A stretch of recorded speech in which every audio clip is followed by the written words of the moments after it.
एक राजा था जिसने अपनी पुत्री के लिए स्वर्ण से बना महल तैयार करवाया था। एक दिन अचानक सभी सैनिक भागते हुए राजा के पास आए और बोले, राजा साहब, महल राजकुमारी को लेकर उड़ गया। इस पर राजा साहब के विस्मय की कोई सीमा नहीं रही। फिर अचानक क्रोधित होकर बोले, तुम लोग पागल तो नहीं हो गए हो? कहीं महल भी उड़ सकता है? सैनिकों ने कहा, हम सच कह रहे हैं महाराज, आप नगरवासियों से पूछ लीजिए। सैकड़ों लोगों ने महल को उड़ते हुए देखा है। राजा को विश्वास नहीं हुआ। हैरान और परेशान होकर बोले, मुझसे पहेली मत बुझाओ, साफ साफ बताओ क्या हुआ। एक पहरेदार ने साहस करके कहा, महाराज, ये घटना लगभग रात 3 बजे की है। हम लोग हल्के क्षेत्र में पहरा दे रहे थे। अचानक एक जोर का धमाका हुआ। हम चौंक गए और देखा कि स्वर्ण महल तेजी से आकाश की ओर बढ़ रहा है। चांदनी रात होने के कारण महल के सुनहरे कंगोरे और चांदी की दीवारें चमक रही थी। महल की चमक और तेज होती जा रही थी। हम हक्के बक्के रह गए और अद्भुत नजारा देखते रहे। फिर हमें अपने कर्तव्य का ध्यान आया और हम चीखते चिल्लाते हुए महल के पीछे दौड़े। हमारी चीख पुकार सुनकर कई नगरवासी घर से बाहर आ गए और उन्होंने भी महल को उड़ते हुए देखा। हमने मीलों तक उसका पीछा किया, मगर उसकी उड़ान की गति इतनी तेज थी कि वह हमारी आंखों से ओझल हो गया। राजा ने भारी स्वर में कहा, यह तो अद्भुत है। वह अपनी उंगलियों से माथा मसलने लगे। फिर उन्हें याद आया कि महल खाली नहीं था, उसमें राजकुमारी स्वयं प्रभा सोई हुई थी। राजकुमारी का ध्यान आते ही राजा व्याकुल हो उठे और बोले, अरे, उस महल में राजकुमारी सोई हुई थी, इसका मतलब वह भी महल के साथ उड़ गई। पहरेदारों ने हाँ में सिर हिलाया। अब राजा महल के उड़ने की बात भूलकर केवल राजकुमारी के लिए बेचैन हो उठे। वह बौखलाकर चीखने लगे, राजकुमार को बुलाओ, बुद्धिसेन को बुलाओ, सभी सैनिक कहाँ मर गए? राजा क्रोध से पागल हुआ जा रहा था। महल के उड़ने की बात बिजली की तरह चारों ओर फैल चुकी थी। जिसे देखो वही राजमहल की ओर दौड़ा चला आ रहा था। नगरवासी भी शामिल थे जिन्होंने महल को उड़ते हुए देखा था। राजकुमार विजय और राजा के सलाहकार बुद्धिसेन ने राजा को संभाला। सिपाहियों ने भी वीर को राजमहल से बाहर निकाल दिया। शांति होने पर वे उस अद्भुत घटना पर विचार विमर्श करने लगे। सेना के कुछ बड़े अधिकारी भी वहां मौजूद थे। सलाहकार बुद्धिसेन ने कहा, महाराज, बिना अपनी आंखों से देखे आपने महल के उड़ जाने का विश्वास कैसे कर लिया? राजा बोले, तुम ठीक कहते हो, पहले हमें घटनास्थल पर चलकर वहां का मुआयना करना चाहिए। राजा अपने सलाहकार राजकुमार विजय और कुछ विश्वास पात्र कर्मचारियों के साथ उस स्थान की ओर चल दिए। वह स्थान राजमहल से 4 मील दूर एक सुंदर उद्यान था, जहां स्वर्ण महल उद्यान के बीचों बीच 100 मीटर की वर्गाकार में बना हुआ था। इस महल के निर्माण के पीछे भी एक कहानी थी। राजा राम सिंह की पहली पत्नी, जो राजकुमार विजय की मां थी, उनका देहांत हो चुका था। विजय के जन्म के बाद राज्य के ज्योतिषी ने बताया था कि यह बालक अशुभ लक्षणों वाला है। जब तक वह राजमहल में रहेगा, महल को अनेक विपत्तियों का सामना करना पड़ेगा। इस भविष्यवाणी से रानी बहुत दुखी हुई थी। राजा राम सिंह अपने इस अशुभ लक्षण वाले पुत्र से मन ही मन द्वेष करने लगे थे, लेकिन समाज और लोगों की निंदा के भय से वे बालक को त्याग नहीं सके थे। बालक 1 वर्ष का ही हुआ था कि उसकी मां का देहांत हो गया। राजा ने इस घटना को विपत्ति का पहला प्रहार माना था। वह बालक को त्याग देना चाहते थे, लेकिन उसकी मां ने मरते समय राजा से यह वचन लिया था कि किसी भी स्थिति में वे उसके पुत्र का परित्याग नहीं करेंगे। पहली पत्नी की मृत्यु के बाद राजा राम सिंह ने दूसरी शादी की, लेकिन दुर्भाग्यवश वह पत्नी भी अधिक दिनों तक जीवित नहीं रही। विवाह के 5 वर्ष बाद ही उसका भी देहांत हो गया। वह अपने पीछे 3 वर्ष की एक सुंदर सी कन्या छोड़ गई थी, जिसका नाम स्वयं प्रभा रखा गया था। राजकुमार विजय और राजकुमारी स्वयं प्रभा का लालन पालन दास दासियों के संरक्षण में हुआ था। राजा ने तीसरा विवाह नहीं किया, क्योंकि लगातार 2 पत्नियों की मृत्यु से वे इस निर्णय पर पहुंच चुके थे कि उनके भाग्य में पत्नी का सुख नहीं है। राजा राम सिंह अपनी पुत्री स्वयं प्रभा को अत्यधिक प्यार करते थे और विजय को विपत्तियों का कारण मानते थे। वे राजकुमारी की हर छोटी बड़ी इच्छा तुरंत पूरी कर देते थे, परंतु राजकुमार की मामूली से मामूली मांग को भी ठुकरा देते थे। स्वर्ण महल राजकुमारी को उसकी 14वीं वर्षगांठ पर उपहार में देने के लिए बनवाया गया था। इस महल की विशेषता थी कि उसकी फर्श, दीवारें चांदी की और खंभे सोने के थे। कंगोरों पर हीरे मोती जड़े थे। वह जितना कीमती था उतना ही सुंदर भी था। इस महल को बनवाने में राजकोष खाली हो गया था और राजा ने जनता पर अतिरिक्त कर लगा दिया था। राज्य पर अकाल की छाया मंडरा रही थी। वर्षा नहीं होने से खेती सूख गई थी। जनता त्राही त्राही कर रही थी, लेकिन राजा को जनता के दुख दर्द की कोई परवाह नहीं थी। उन्होंने बस जनता से कर वसूल करके महल बनवाने में ध्यान लगाया था। 16 वर्षीय राजकुमार विजय से जनता का दुख देखा नहीं जाता था। वह बहुत ही दयालु हृदय का बालक था। उसे गरीबों और दीन दुखियों से बड़ी सहानुभूति थी।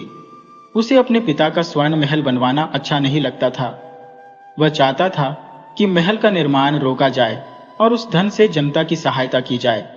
एक दिन राज्य की अकालग्रस्त जनता ने बड़ा सा जुलूस निकालकर राजा से कर माफ करने और अन्नदान की मांग की। उस समय राजा कहीं गए हुए थे।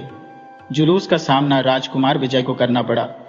उसने जनता का कष्ट ध्यान से सुना, उनके प्रति सहानुभूति दिखाई और वादा किया कि वह राजा से उनका कर माफ करवा देगा और उन्हें अन्न की सहायता भी दिलवाएगा।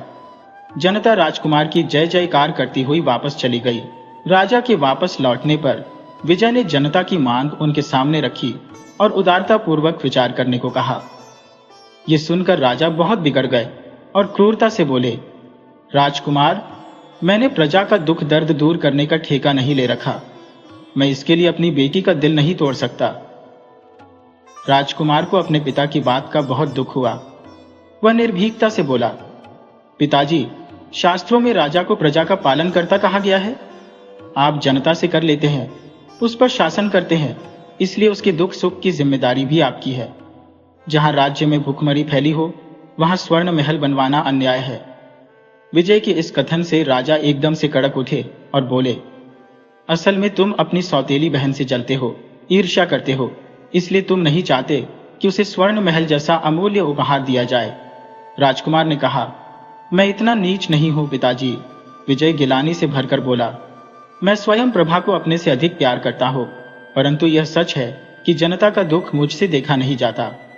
मैं वचन दे चुका हूं कि आप उनकी सहायता करेंगे। मैं कुछ नहीं कर सकता। राजा झुंझलाकर बोले, यदि प्रजा मेरे खिलाफ विद्रोह करेगी तो मैं सख्त कदम उठाऊंगा। राजकुमार ने कहा, महाराज, यह तो अन्याय है। राजा ने कहा, होगी। तुम्हारी अंदर सामर्थ्य है तो तुम खुद जनता की सहायता करो। यह चुनौती राजकुमार को खल गई, लेकिन उसने पिता से विवाद करना उचित नहीं समझा और चुपचाप उठकर चला गया। राजकुमार की 14वीं वर्षगांठ पर राजमहल में चहल पहल थी। दिन भर उत्सव मनाया गया था। राजा ने नवनिर्मित स्वर्ण महल राजकुमारी को प्रदान करने की घोषणा की थी। उस दिन राजकुमारी ने उसी नए महल में रात बिताने की इच्छा प्रकट की थी। वह अपने दासियों के साथ स्वर्ण महल में सोई हुई थी। महल के बाहर कई पहरेदार तैनात थे। फिर भी एक आश्चर्यजनक घटना घटित हो गई। आधी रात को स्वर्ण महल आकाश में उड़ गया। उद्यान के पास जाकर राजा अपने साथियों सहित खोज स्थल का निरीक्षण करने लगे। वहां की भूमि एक गहरे तालाब में बदल गई थी, जो पानी से लबालब भरा था। वहां ऐसा कोई चिन्ह नहीं था जिससे कहा जा सके कि वहां कभी कोई महल था। लोगों को बड़ा अचंभा हुआ और वे समझ नहीं पाए कि इतना विशाल महल रातों रात कैसे गायब हो गया। यदि वह उखाड़ भी लिया गया तो वह उड़ा कैसे और कहां गायब हो गया। और इससे भी बड़ी आश्चर्य की बात यह थी कि उस स्थान पर एक गहरा तालाब बन गया था। तालाब का जल यमुना जल की भांति स्वच्छ और नीला था। राजा और उसके साथियों की बुद्धि चकरा गई। राजा माथा ठोक कर बोले, मुझे कुछ समझ में नहीं आ रहा। ये जादू है या तिलिस्म? महल गया तो गया कहाँ? मेरी बेटी स्वर्णप्रभा कहाँ है? राजा का गला रुंध गया और आंखें भर आई। तब बुद्धिसेन कहने लगे, महाराज, अधीर न हो। यह घटना साधारण नहीं है। मुझे तो इसके पीछे किसी बुद्धिमान और शक्ति संपन्न व्यक्ति का हाथ लगता है। राजा बोले, इसमें कोई संदेह नहीं है। राजकुमार विजय ने अचंभे से कहा, बुद्धिसेन, ऐसा चमत्कारपूर्ण अपराध करने के पीछे किसी का क्या उद्देश्य हो सकता है? बुद्धिसेन बोले, राजकुमार, उद्देश्य की बात तो मैं नहीं जानता, परंतु यह बात मैं दावे के साथ कह सकता हूँ कि कुछ अज्ञात व्यक्ति महाराज के विरुद्ध षड्यंत्र कर रहे हैं, और षड्यंत्रकारियों का अगुआ विलक्षण बुद्धि और असाधारण क्षमता वाला व्यक्ति है। राज्य गुप्तचर विभाग के प्रधान अधिकारी सुनीत ने यह बात कही थी। सब लोग सुनीत के मुख की ओर देखने लगे, क्योंकि षड्यंत्र की बात महत्वपूर्ण थी। राजा गुस्से में होकर बोले, आप लोग तर्क वितर्क में व्यर्थ समय गंवा रहे हैं। ऐसा न हो कि मैं अपनी बेटी से हाथ धो बैठूं। राजा की बात पर सब उनके मुख की ओर देखने लगे। उसी समय उस विशाल चकोर तालाब में एक रोमांचकारी दृश्य दिखाई पड़ा। राजा के साथ आए लोगों में से कोई चीख कर बोला, वह देखिए, पानी की सतह पर कोई लाश तैर रही है। सब लोग ध्यान से उधर देखने लगे। वास्तव में तालाब के किनारे से कोई 25-30 मीटर दूर पानी की सतह पर एक लाश तैर रही थी। इससे पहले वह वहां नहीं थी। राजा व्याकुल होकर बोले, हे भगवान, वह किसी स्त्री की लाश मालूम होती है। कहीं ऐसा न हो कि वह मेरी बेटी की लाश हो। लाश का मुंह कपड़े से ढका था, इसलिए दूर से पहचानना मुश्किल था। तभी फिर किसी ने चिल्लाकर कहा, देखिए ना, उसके हाथ पैरों में हरकत हो रही है, शायद वह जीवित है। कई लोग उस स्त्री को तालाब से बाहर निकालने के लिए झपट कर आगे बढ़े, परंतु तालाब के जल में पाम डालते ही वे तड़प उठे और चिल्लाने लगे, यह पानी तो बिल्कुल खौल रहा है। जिन लोगों ने पानी में पाम डाला था उनमें राजकुमार विजय सिंह सबसे आगे थे। अब वे लोग तालाब के किनारे बैठे अपने पामों को मुंह से फूंक मार रहे थे। जलन के मारे उनका बुरा हाल था। गुप्तचर अधिकारी सुनील गुमसुम सा खड़ा यह सोच रहा था कि इस अवसर पर उसे क्या करना चाहिए। सहसा वह आगे बढ़कर दृढ़ता से बोला, भले ही मैं इस पानी से झुलस जाऊं, उस स्त्री को निकाल कर ही रहूंगा। संभव है वह राजकुमारी हो। राजकुमारी का जीवन मेरे जीवन से अधिक मूल्यवान है। वह आगे बढ़ा ही था कि राजा और बुद्धि सैन्य ने उसे पीछे से पकड़ लिया। राजा भारी स्वर में बोले, जानबूझकर आग में मत कूदो सुनील। सुनील कहने लगा, मुझे जाने दो महाराज, ये मेरे कर्तव्य का प्रश्न है। जब कर्तव्य पुकारता है तो मनुष्य को अपने प्राणों का मोह छोड़कर कर्तव्य का निर्वाह करना चाहिए। उस स्त्री के हाथ पांव हिलने का अर्थ यह है कि उसमें प्राण शेष है, इसलिए उसकी रक्षा करना हमारा धर्म है। राजा और बुद्धि सैन्य की पकड़ ढीली हो गई। दूसरी सन सुनील ढंग से पानी में कूद पड़ा। राजा और उनके साथ आए लोग आंखें फाड़े सुनील को तालाब के जलस्तर पर तैरते हुए देख रहे थे।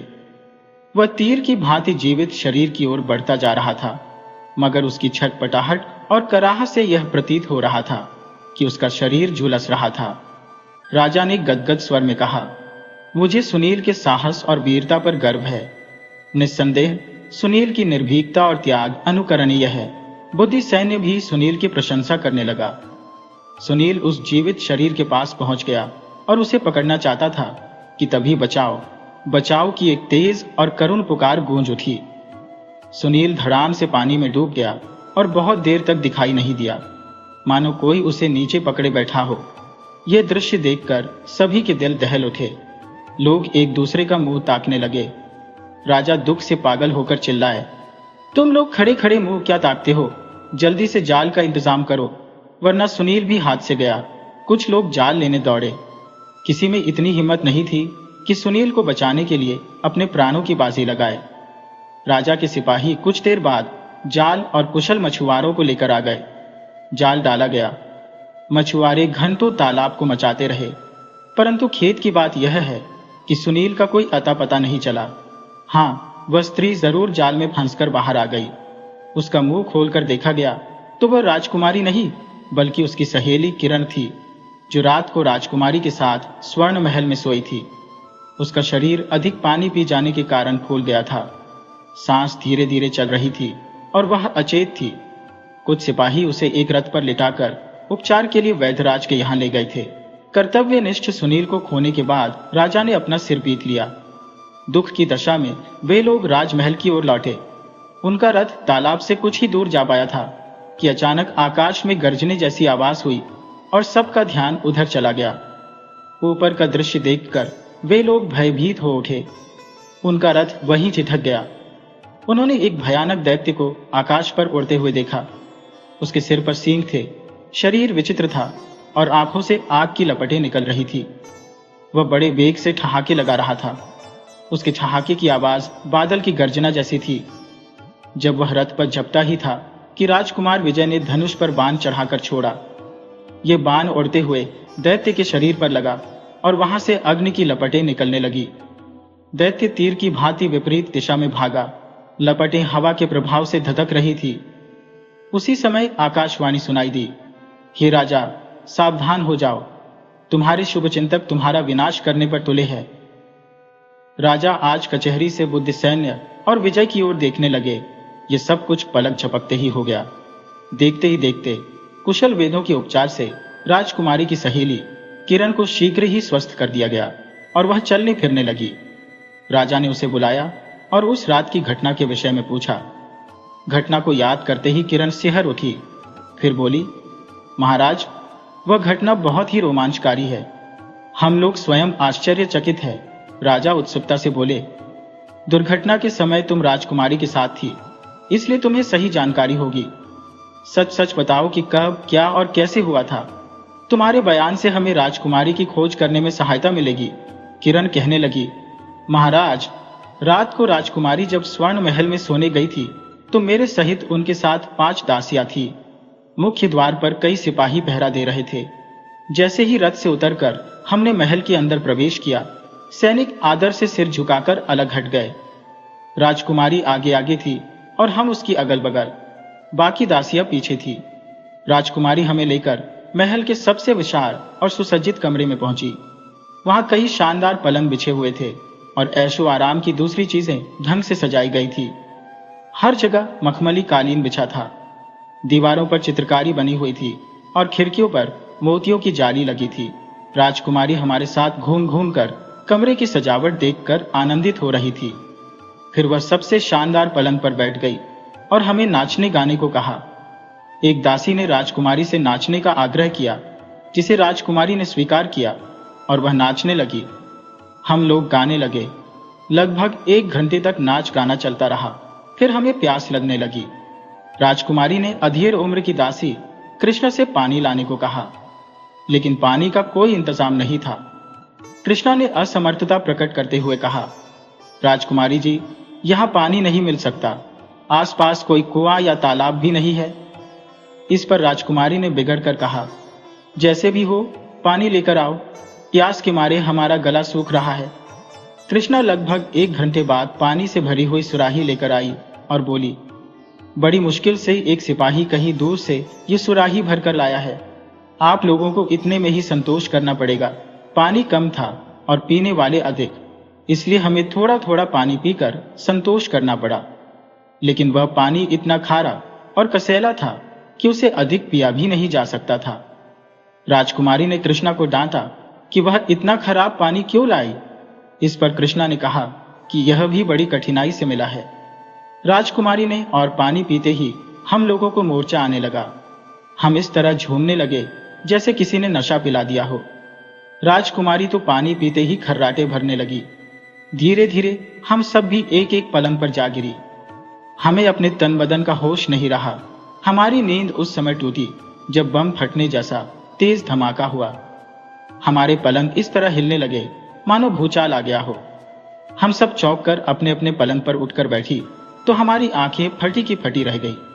सभी कमरों के चारों ओर देख रहे थे। धमाके से हमारे कान सुन्न हो गए थे। अचरज और भय के मारे हमारे मुंह से बोल नहीं फूट रहे थे। शरीर सूखे पत्ते की तरह कांप रहे थे। धमाके की आवाज कमरे में अब तक गूंज रही थी। पलंग जोर जोर से हिल रहे थे। कमरे में रोशनी होने के कारण हम साफ देख पा रही थी कि वहां कोई नहीं था। दोनों दासियों में कृष्णा का पता नहीं था। दूसरी दासी बेला फर्श के कालीन पर बेलन की तरह लुढ़क रही थी, फिर भी कुछ बोल नहीं रही थी। जब पलंगों को हिलते हुए लगभग 5 मिनट बीत गए तो राजकुमारी जोर से चीखी, बचाव, कोई बचाव, भूचाल आ गया है, महल की दीवारें हिल रही हैं। हम सभी भय से अधमरी हो रही थी। हमारा दिल जोर जोर से धड़क रहा था। बहुत कोशिश करने के बाद भी मुंह से आवाज नहीं निकल रही थी। हम सब अपने अपने पलंगों पर इस तरह चिपकी हुई थी जैसे दीवार से चिपक जाती है। एकाएक हमें ऐसा लगा कि पलंग के पाए फर्श में धंसते जा रहे हैं। इस विपत्ति ने हमारे भीतर इतनी ज्यादा दहशत भर दी कि हम गला फाड़कर चीख उठे और बचाओ बचाओ चिल्लाने लगे। तभी एक तेज धमाका हुआ और हमारी चीखें उस धमाके में दब गईं। वह कमरा तेजी से जमीन में धंसने लगा, जैसे कोई आदमी दलदल में फंसता चला जाए। हमें ऐसा लगा कि हम तेजी से कुएं में जा रही है। इसके बाद मैं बेहोश हो गई। मुझे नहीं पता फिर क्या हुआ। अपना बयान समाप्त कर किरण ने एक लंबी सांस ली और बेचैनी से राजा की ओर देखने लगी। राजा उसकी बातें बड़े ध्यान से सुन रहे थे और उस पर विचार कर रहे थे। राजा कहने लगे, तुम्हारे बताने के अनुसार तो महल आकाश में नहीं उड़ा बल्कि जमीन में धंस गया। यह कैसे संभव है? राजा ने किरण से पूछा। जब महल जमीन में धंस गया तो तुम जीवित कैसे बच गई? महल के धंसने पर तालाब कैसे बन गया? तुम तालाब में कैसे पहुंची?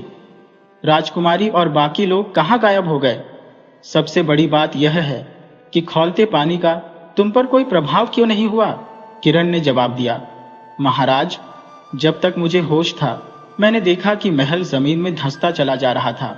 राजा ने फिर पूछा, दासी कृष्णा ने कसैला पानी क्यों पिलाया और दुर्घटना के समय वह क्यों गायब हो गई?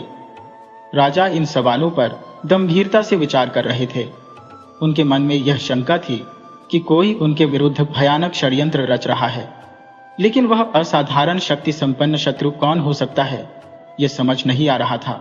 उसी समय कई सिपाहियों ने आकर सूचना दी, महाराज, महल के स्थान पर जो तालाब बन गया था वह पानी के स्थान पर खून से लबालब भर गया है और उसमें एक कटा हुआ सिर तैर रहा है। सिर किसी स्त्री का मालूम होता है। राजा इस सूचना पर तिलमिलाकर उठे और कुछ विश्वस्त सैनिकों को साथ लेकर तालाब की ओर चल पड़े। राजा ने देखा वह तालाब खून से भरा हुआ था और एक कटा सिर खून की सतह पर तैर रहा था। राजा रोमांचित हो उठे। उन्होंने कटे हुए सिर को निकालने का आदेश दिया। जाल की सहायता से वह सिर बाहर निकाला गया। उसे तुरंत पहचान लिया गया। वह सिर राजकुमारी की दासी बेला का था। राजा के मन में सवाल उठे, बेला की हत्या किसने की, किस उद्देश्य से की और उसका सिर खून भरे तालाब में क्यों फेंक दिया? यह रहस्य कम जटिल नहीं था। किरण के बयान के अनुसार दुर्घटना के समय बेला राजकुमारी के पास मौजूद थी। इसी समय राजा के दिमाग में यह प्रश्न उठा कि दूसरी दासी कृष्णा कहाँ है? बेला के सिर को सुरक्षित रखने के आदेश देकर राजा कृष्णा की खोज में निकल पड़े। उन्होंने किसी नौकर को कृष्णा को बुलाने नहीं कहा। वास्तव में उन्हें अपने कर्मचारियों पर अब विश्वास नहीं था। वे इस षड्यंत्र की गहराई में जाना चाहते थे। कृष्णा का मकान राजमहल से कुछ ही दूरी पर स्थित था। वह एक विधवा महिला थी और अकेली रहती थी। राजा रात में कृष्णा के मकान के सामने रुके। वहां सन्नाटा छाया हुआ था। मकान का दरवाजा खुला हुआ था। राजा अपने दोनों अंगरक्षक सैनिकों के साथ मकान के अंदर गए।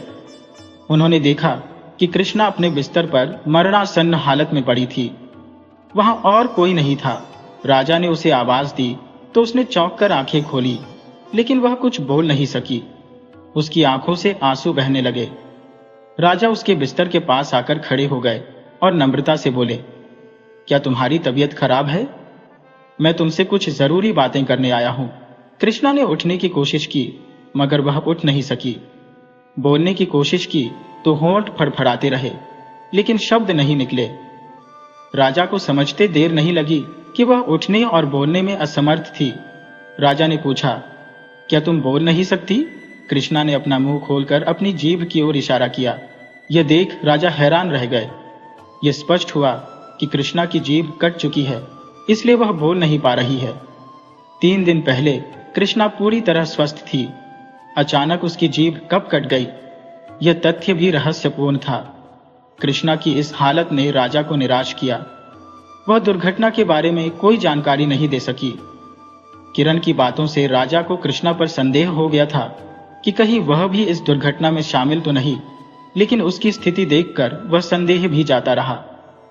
कृष्णा की आंसू उसकी मासूमियत की गवाही दे रहे थे।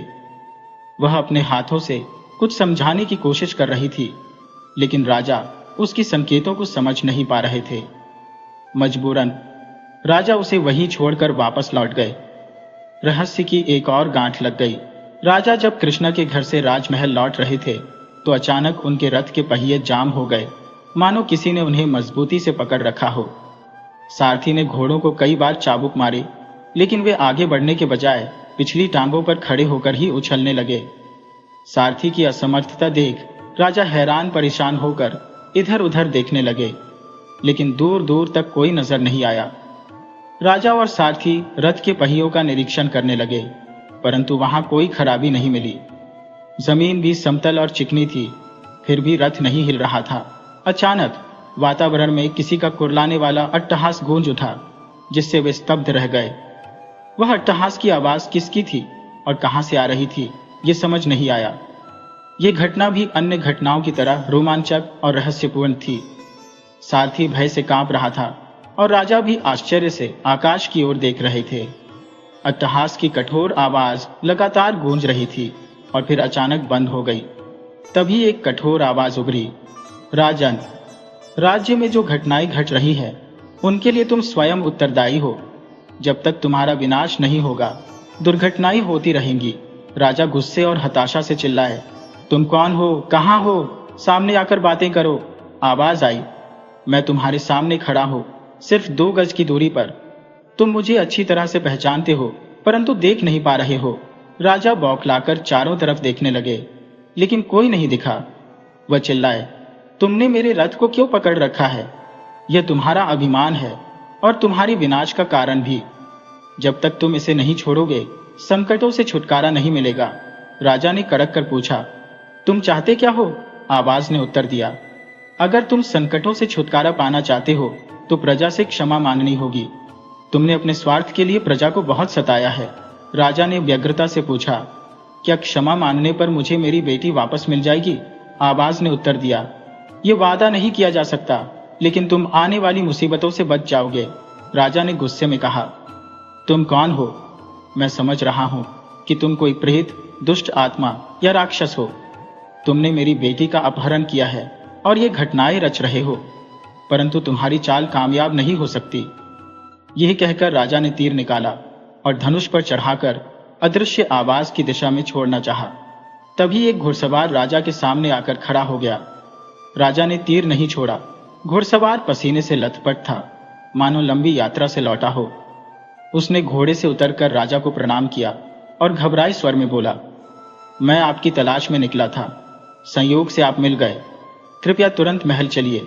राजा ने पूछा, क्या बात है? राजकुमार विजय ने कहा, मैं यहाँ कुछ नहीं बता सकता, आप स्वयं चलकर देख लीजिए। राजा ने कहा, लेकिन मैं कैसे चलूं? कोई अदृश्य शक्ति रथ को आगे बढ़ने से रोक रही है। राजकुमार ने हैरानी से पूछा, महाराज, आप यह क्या कह रहे हैं? राजा बोले, मैं सच कह रहा हूं, आप स्वयं इस बात की जांच कर लीजिए। राजकुमार ने सारथी से कहा, घोड़ों को चलाओ, और रथ बिना किसी कठिनाई के आगे बढ़ गया। राजा और सारथी अचंभित होकर यह दृश्य देख रहे थे। राजा ने हंसते हुए कहा, तुम्हारे हाथों में कोई जादू है क्या? हमारी तमाम कोशिशों के बावजूद रथ एक कदम भी आगे नहीं बढ़ सका। राजकुमार ने हंसते हुए कहा, शायद भूखे होंगे इसलिए विद्रोह कर दिया। राजा को यह सुनकर बुरा लगा।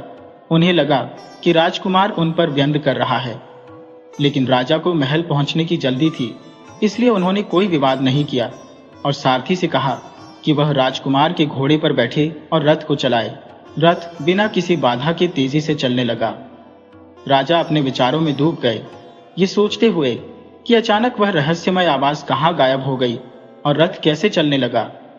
उन्होंने उस रहस्यमय आवाज के बारे में राजकुमार को कुछ नहीं बताया, लेकिन उनके मन में यह शक बना रहा कि इस अदृश्य शक्ति का कोई न कोई संबंध राजकुमार विजय से अवश्य है।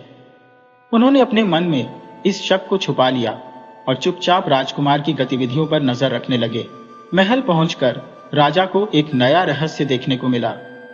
महल के नौकरों ने उन्हें एक कटा हुआ हाथ दिखाया और कहा, महाराज, यह कटा हुआ हाथ अभी घंटा भर पहले आंगन में गिरा।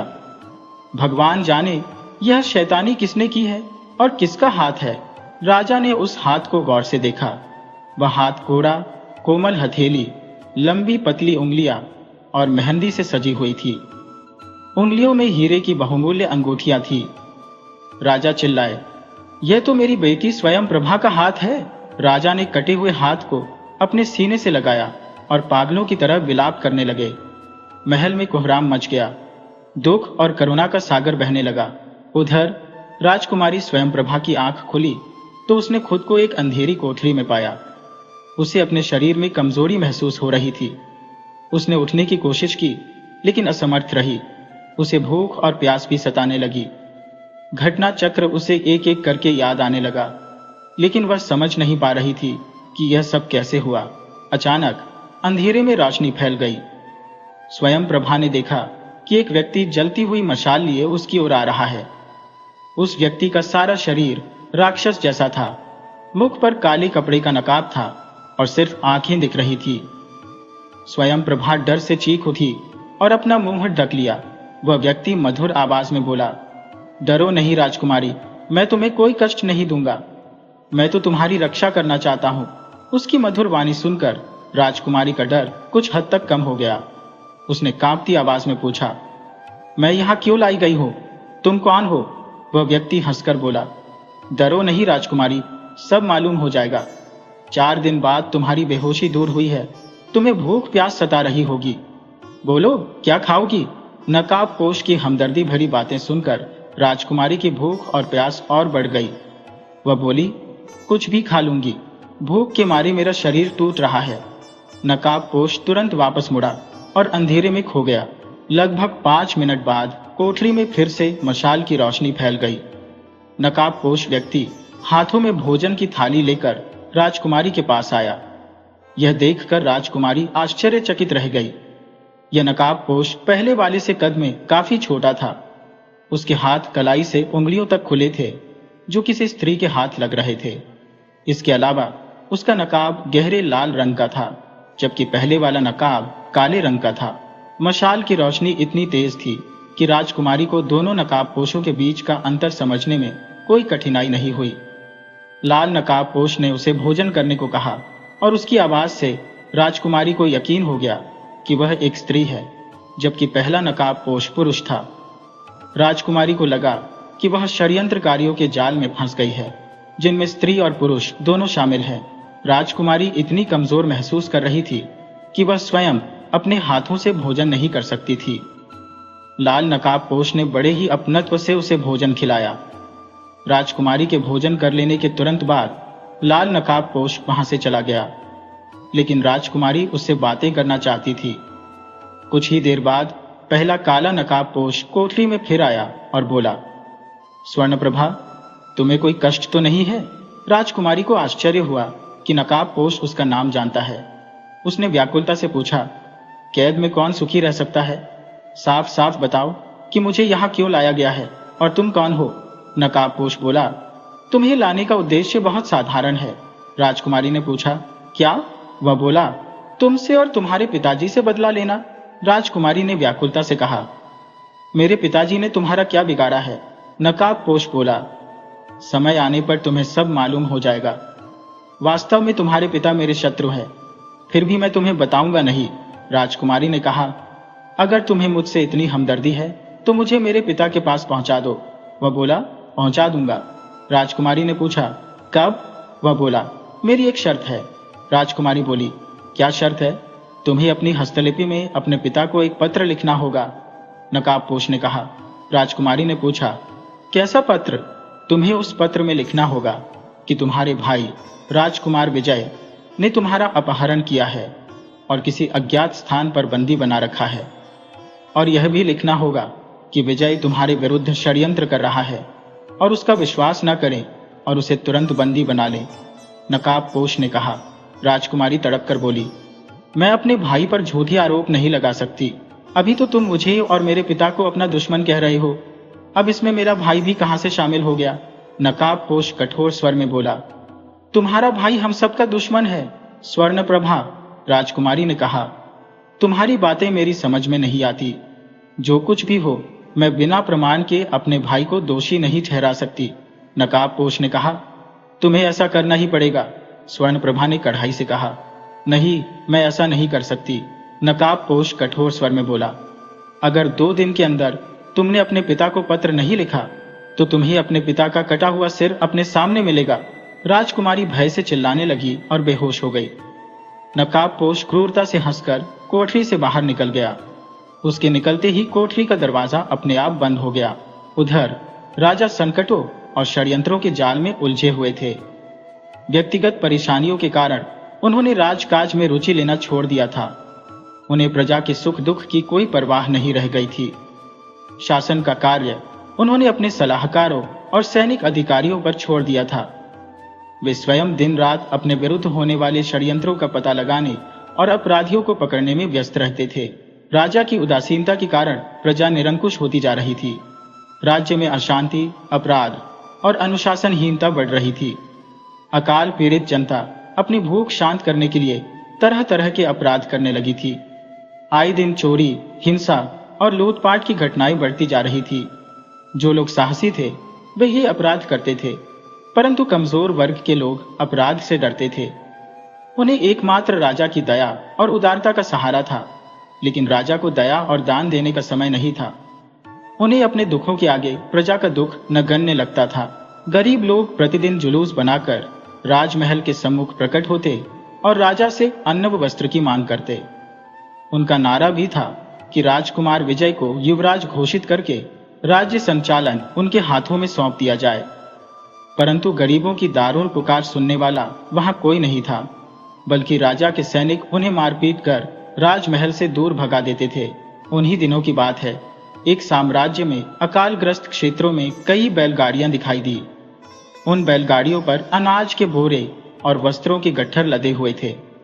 प्रत्येक बैलगाड़ी पर एक सिपाही बैठा था और टीम के मुखिया जोर जोर से ऐलान कर रहे थे कि राजा की ओर से अकालग्रस्त जनता को अन्न वस्त्र बांटा जाएगा। जरूरतमंद लोग तुरंत आए। ये सुखद घोषणा सुनते ही जनता में हर्ष की लहर दौड़ गई। लोग राजा की जय जयकार करते हुए बैलगाड़ियों की ओर दौड़ पड़े। लाखों की संख्या में अन्न और वस्त्र बांटा गया। सराहनीय बात यह थी कि प्रत्येक परिवार को इतनी मात्रा में अन्न बांटा गया कि वे आगामी 3 माह तक अपना भरण पोषण कर सकें और नई फसल होने तक उन्हें धूप से न जूझना पड़े। गरीब जनता राजा का यशोगान करती नहीं थकती थी और उनकी ओर से आशीर्वाद फूट रहे थे। लेकिन हैरत की बात यह थी कि राजा को इस घटना के बारे में कुछ भी ज्ञात नहीं था। उन्होंने अपनी ओर से जनता को अन्न और वस्त्र बांटने का कोई आदेश नहीं दिया था। उन्होंने इस विषय पर सोचा तक नहीं था। जब दान प्राप्त जनता उन्हें धन्यवाद और बधाई देने के लिए राजमहल के सामने इकट्ठा हुई तो उनकी हैरानी का ठिकाना नहीं रहा।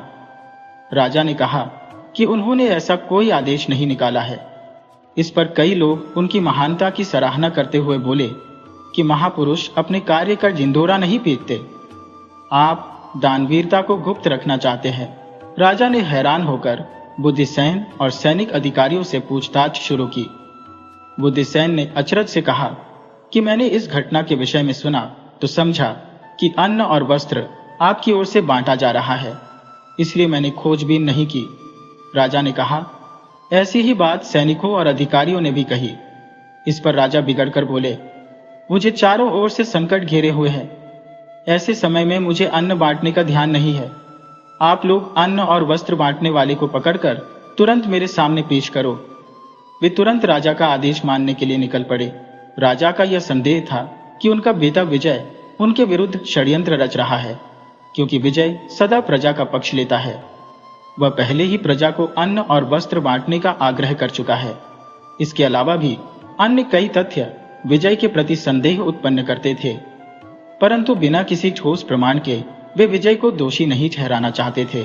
दानदाताओं की खोज में निकले बुद्धिसेन और सैनिकों को निराशा ही हाथ लगी। दानदाता अन्न और वस्त्र बांट चुके थे। वे कौन थे, किस दिशा से आए और किस दिशा में गए, ये कोई नहीं बता सका। रानी पर राजा बहुत क्रोधित हुए।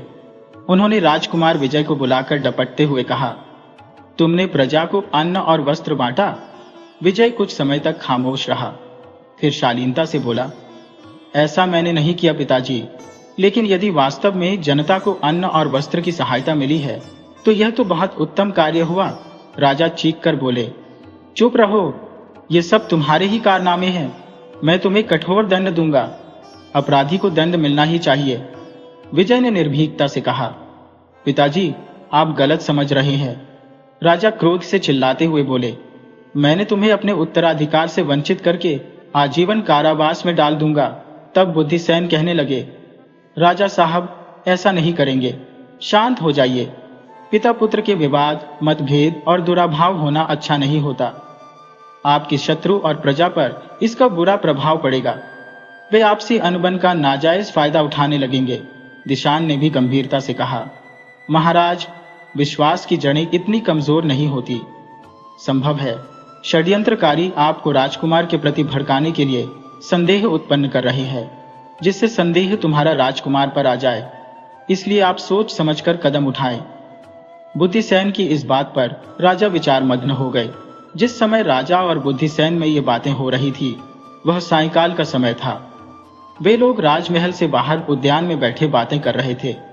अचानक तीन की तरह सरसराती हुई कोई चीज आकाश मार्ग से नीचे उतरी और उसकी सरसराहट की तेज आवाज से बुद्धिसेन जोर से चीखा, बचिए महाराज, बचिए।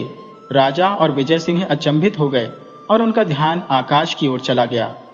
चंबर में ही वे आश्चर्यचकित हो उठे। वह एक विशाल धरावानी आकृति थी, एक प्रचंड दैत्य जिसे वे एक बार पहले भी देख चुके थे। वह चीखते चिल्लाते हुए मेल की ओर भागा, परंतु राजा चाहकर भी भाग नहीं सके। उन्हें लगा कि उनके पैर भारी हो गए हैं।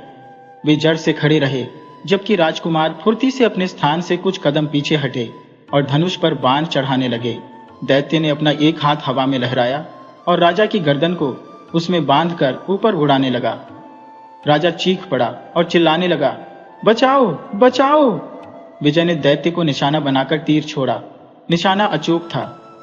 तीर उसकी बाहीं में जा लगा, जो राजा की गर्दन से लिपटी हुई थी, जिससे उसकी पकड़ ढीली हो गई।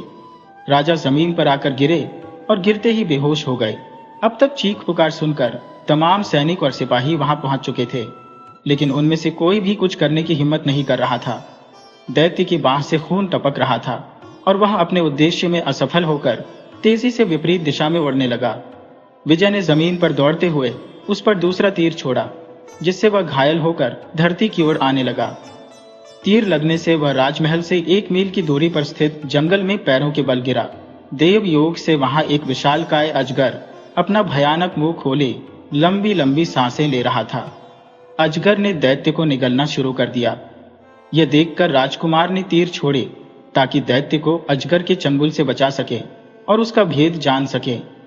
लेकिन अचानक उन्हें महसूस हुआ कि उनकी कमर एक मोटे रस्से से लिपटी जा रही है। घबराकर उन्होंने इधर उधर देखा तो समझ गए कि अजगर ने अपने पिछले सिरे से उन्हें कसकर जकड़ लिया है। विजय तीर चलाने में असमर्थ हो गए और अजगर की पकड़ से छुड़ाने का प्रयास करने लगे। अजगर द्वारा आधे से ज्यादा निगले जा चुके विजय को लगा कि उनकी कमर टूटने वाली है। उसी समय एक सुंदर लड़की सफेद हाथी पर सवार उधर से निकली। उसके हाथ में नुकीला बल्लम था। राजकुमार को संकट में देखकर उसने हाथी को आज्ञा दी और अजगर के शरीर पर बल्लम से प्रहार करने लगी। अजगर ने पीड़ित दैत्य को छोड़ दिया। घायल दैत्य चील की तरह झपट्टा मारकर ऊपर गया और हाथी ने अजगर का मुंह कुचल दिया। अजगर की पकड़ ढीली होते ही राजकुमार उसके जहरीले बंधन से छूटकर बेहोश हो गए। लड़की ने उन्हें हाथी के हौदे पर लिटा लिया और राजमहल की ओर चल दी। उधर राजा को जब होश आया तो सबसे पहले उन्होंने राजकुमार विजय को याद किया। राजा को इस बात का बड़ा दुख और पछतावा हो रहा था कि बेकार में वे अपने बेटे को अपना विरोधी समझते थे। यदि विजय ऐन मौके पर दैत्य से नहीं लड़े होते तो निश्चित ही वे आज जीवित न होते। राजकुमार के समक्ष अपनी गलतफहमी पर खेद प्रकट कर उन्होंने उन्हें युवराज का पद देने का निर्णय लिया।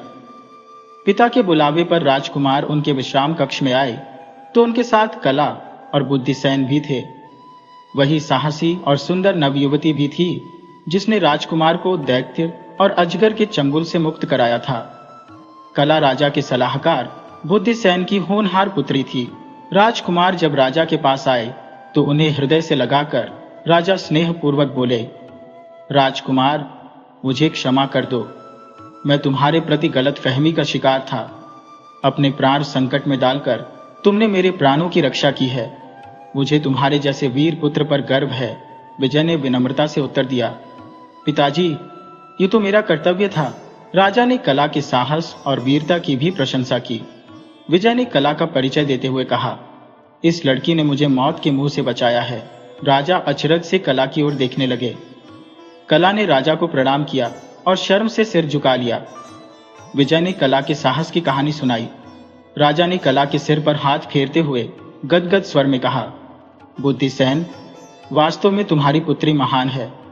मैं इसके उज्जवल भविष्य की कामना करता हूँ। बुद्धिसेन और कला ने राजा की सद्भावना के प्रति आभार प्रकट किया। राजा ने बुद्धिसेन को संबोधित करते हुए कहा, आज से मैं विजय को युवराज घोषित करता हूँ और वह तुम्हारे संरक्षण में राज्यकाज देखेगा। बुद्धिसेन ने जय जयकार करते हुए कहा, महाराज, आपने उचित न्याय किया है। मुझे विश्वास है कि राजकुमार अपना उत्तरदायित्व निभाने में सफल होंगे। राजा के आदेशानुसार बुद्धिसेन ने राजकुमार को विधिवत युवराज पद प्रदान किया और इसकी राज्य में घोषणा कर दी गई। प्रजा में हर्ष की लहर दौड़ गई, क्योंकि राजकुमार जनता का हितैषी था। राज्यकाज संभालते ही उन्होंने लोक कल्याण के कार्य प्रारंभ कर दिए। युवराज पद पर आसीन होने के चौथे दिन एक विचित्र घटना घटी। रात को लगभग 1 बजे, जब चारों ओर सन्नाटा पसरा हुआ था और लोग गहरी नींद में थे, राजमहल के पहरेदार जोर जोर से चिल्लाने लगे, उड़ता महल, उड़ता महल। इस शोर शराबे से राजा की नींद टूट गई। राजकुमार भी हड़बड़ाकर उठ बैठे। सभी बाहर आंगन में आकर आकाश की ओर देखने लगे। वास्तव में आकाश में एक महल गैस के गुब्बारे की तरह उड़ता जा रहा था। राजा और राजकुमार आंखें फाड़े खड़े इस अद्भुत दृश्य को देख रहे थे। उड़ते हुए महल की ऊंचाई इतनी अधिक थी कि उसे गिराना या कब्जे में लेना असंभव था। वे हाथ मलते रह गए और कुछ ही क्षणों में महल आंखों से ओझल हो गया। इस घटना से राजा को अविश्वास का सामना करना पड़ा। राजकुमारी की सहेली किरण के बयान पर उन्हें बड़ा क्रोध आया, जिसने कहा था कि महल जमीन में धंस गया था। राजा के आदेश पर किरण को तुरंत उनके सामने पेश किया गया। राजा ने झूठा बयान देने के लिए किरण को डांटा। निर्भीकता से किरण ने कहा, महाराज, मेरा बयान झूठा नहीं था। राजा को शक हुआ कि षड्यंत्र में किरण का भी हाथ है। उन्होंने किरण को तुरंत जेल में डालने का आदेश दे दिया। किरण तुरंत बंदी बना ली गई। जब राजकुमार, राजा और बुद्धिसेन षड्यंत्र के विषय में विचार विमर्श कर रहे थे, तब राज्य के सैनिक अधिकारी देवव्रत ने उपस्थित होकर राजा से एकांत में कुछ बातें करने की आज्ञा मांगी। राजा उसे लेकर एकांत में चले गए। देवव्रत ने बहुत ही धीमे स्वर में कुछ कहा, जिसे सुनकर राजा की भौहें तन गईं। वह भड़क कर बोले, तुम ऐसा किस आधार पर कह रहे हो? देवव्रत ने उत्तर दिया, आधार तो कुछ समय बाद ही स्पष्ट कर सकूंगा। महाराज, अब भी मेरे पास ठोस प्रमाण का अभाव है। देवव्रत आग्रहपूर्वक बोले, आप किरण को जेल से मुक्त कर दें। इससे हमें षड्यंत्र का पता लगाने में सहायता मिलेगी। राजा को देवव्रत की बातों पर विश्वास नहीं हुआ। उन्हें लगा कि देवव्रत और किरण में कोई साठगांठ है, इसलिए वह किरण की मुक्ति की बात कर रहे हैं। उन्होंने देवव्रत का आग्रह मान लिया, परंतु अगले ही दिन प्रातःकाल एक ऐसी घटना घटी जिससे राजा को देवव्रत की बातों को सच मानने के लिए बाध्य होना पड़ा। जब राजा सोकर उठे तो उन्हें एक श्वेत कबूतर चोंच में एक पत्र दबाए उनके कक्ष में आता दिखा। कबूतर ने पत्र को राजा के पलंग पर गिराया और उड़ गया। राजा ने वह पत्र उठाया और पढ़ते हुए दुख और क्रोध से बिलबिला उठे। वह पत्र उनकी पुत्री स्वयं प्रभा के हस्तलिपि में था, जिसमें लिखा था कि उसे काले नकाबपोश ने लिखने के लिए बाध्य किया था। राजा का संदेह वापस लौट आया और उन्हें लगा कि षड्यंत्र का एकमात्र दोषी विजय है। राजा ने विजय से युवराज पद के सभी अधिकार छीन लिए और उसे जेल में डाल दिया। युवराज की बंदी बनाई जाने का समाचार सुनकर कला बहुत दुखी हुई। उसने अपने पिता बुद्धिसेन से विजय की मुक्ति की सिफारिश की। बुद्धिसेन ने असमर्थता प्रकट करते हुए कहा, स्वयं प्रभा के हस्तलिखित पत्र ने राजा को पागल बना दिया है। अब किसी भी कीमत पर विजय को रिहा नहीं किया जा सकता। यदि मैंने सिफारिश की तो राजा मुझसे भी नाराज हो जाएंगे। कला ने निर्भीकता से कहा, मैं राजा से स्वयं मिलूंगी। मेरा दिल कहता है कि युवराज निर्दोष है। बुद्धिसेन जानते थे कि कला विजय की बाल मित्र है और उसकी भलाई के लिए कुछ भी कर सकती है। कला ने राजा के पास जाकर विनीत स्वर में विजय को मुक्त करने का आग्रह किया। राजा ने कठोरता से कहा, ऐसे मामलों में मैं किसी की सिफारिश नहीं सुनता। विजय धूर्त, विश्वासघाती और देशद्रोही है। यदि 2 सप्ताह के भीतर उसने अपने अपराधों को कबूल नहीं किया तो मैं उसे सूली पर चढ़ा दूंगा। राजा के इस निर्णय से कला व्यथित हो गई। मैच यदि यह सिद्ध हो जाए कि विजय निर्दोष है? कला ने पूछा। राजा ने कहा, तब मैं उसे सम्मान सहित बहाल कर दूंगा और उसका राजमुकुट भी उसे सौंप दूंगा। कला ने कहा, मुझे 1 माह की मोहलत दीजिए। राजा ने सहसा ही उससे पूछा, तुम्हें विजय से हमदर्दी क्यों है? कला थोड़ी सी झिझक गई और फिर गंभीर होकर बोली, वह मेरे बाल मित्र और सहपाठी है। उन्हें संकट से मुक्त करना मेरा कर्तव्य है। राजा ने कहा, ठीक है, तुम अपने कर्तव्य का पालन अवश्य करो, लेकिन यदि 1 माह में तुम विजय को निर्दोष साबित नहीं कर सकी तो तुम्हें भी दंड का भागी होना पड़ेगा। कला ने सहमति में सिर हिलाया। और यदि मैं सफल हो गई? कला ने पूछा। राजा ने कहा, तब मैं तुम्हें मनचाहा पुरस्कार दूंगा। कला ने राजा से एक और प्रार्थना की, मैं केवल एक बार युवराज विजय से मिलकर कुछ आवश्यक बातें करना चाहती हूं। राजा ने सहर्ष अनुमति दे दी। कला विजय से मिलने जेल की ओर चल दी। वे राज्य में हो रही घटनाओं से भली भांति परिचित थी और उनका समाधान निकालने में रुचि रखती थी। एक रात की बात है जब राजमहल में हड़कंप मच गया, क्योंकि खुफिया अधिकारी सुनीत अचानक वहां प्रकट हो गया। सुनीत को सही सलामत देखकर हर किसी की आंखें आश्चर्य से फैल गईं। राजा को लगा जैसे वे कोई सपना देख रहे हो। सुनीत हंसते हुए बोला, आपका चकित होना स्वाभाविक है महाराज, क्योंकि आपने मुझे रहस्यमय तालाब में डूबते हुए देखा था। राजा ने कहा, हाँ सुनीत, तुम्हें जीवित और सकुशल देखकर मुझे जितनी खुशी हो रही है उतना ही आश्चर्य भी हो रहा है।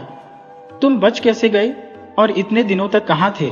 सुनीत ने लंबी सांस छोड़कर कहा, महाराज, यह एक लंबी और रहस्यमयी कहानी है। मुझे आपकी सेवा करनी थी, इसलिए ईश्वर ने मुझे बचा लिया।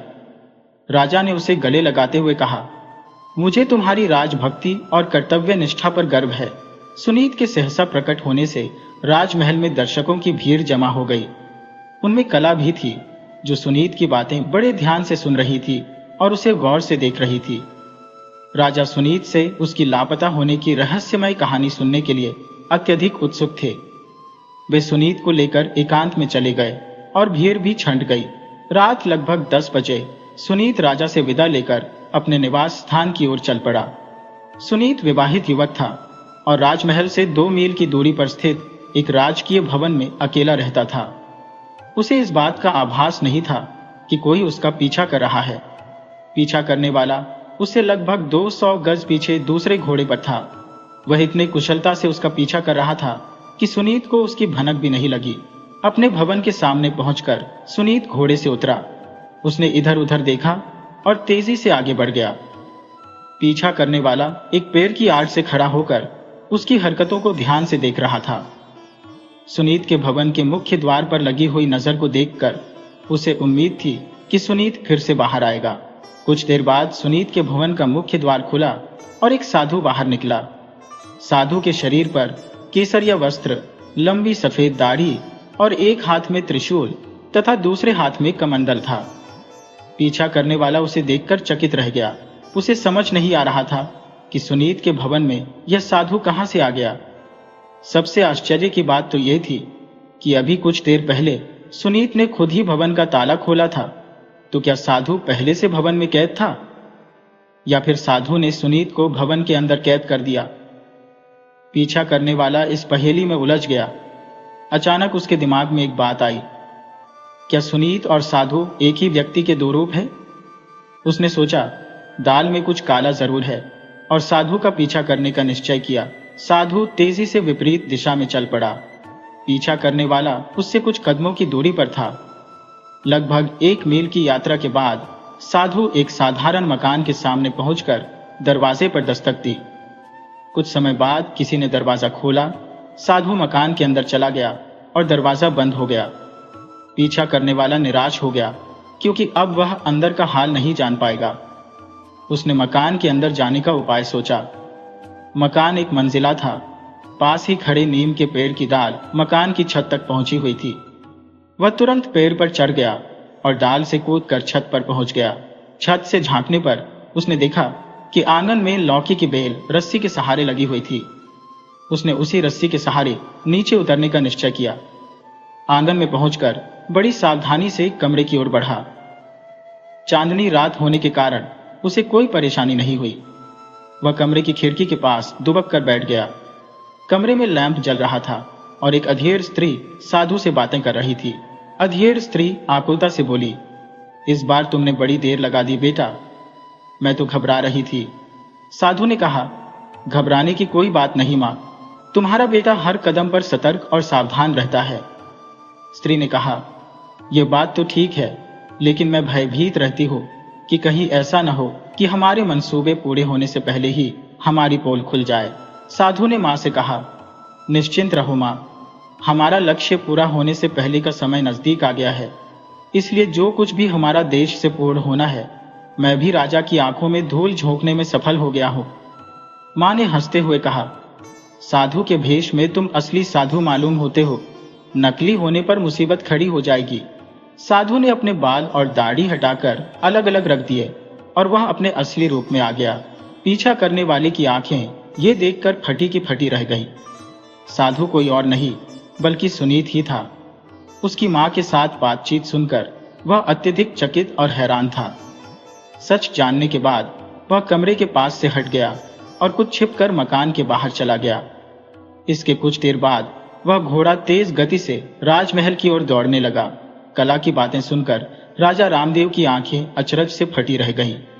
वे अविश्वास के भाव से बोले, तुम्हें धोखा हुआ है कला, ऐसा कभी नहीं हो सकता। कला ने कहा, आप मेरे साथ चलिए महाराज और स्वयं अपनी आंखों से देख लीजिए। अगर मेरी बात झूठी निकली तो मैं दंड भोगने के लिए तैयार हूं। राजा ने कहा, ठीक है, मैं तुम्हारे साथ चलता हूं। राजा से मिलने के बाद कला अपनी बिजली नामक घोड़ी पर बैठकर घर की ओर चल दी।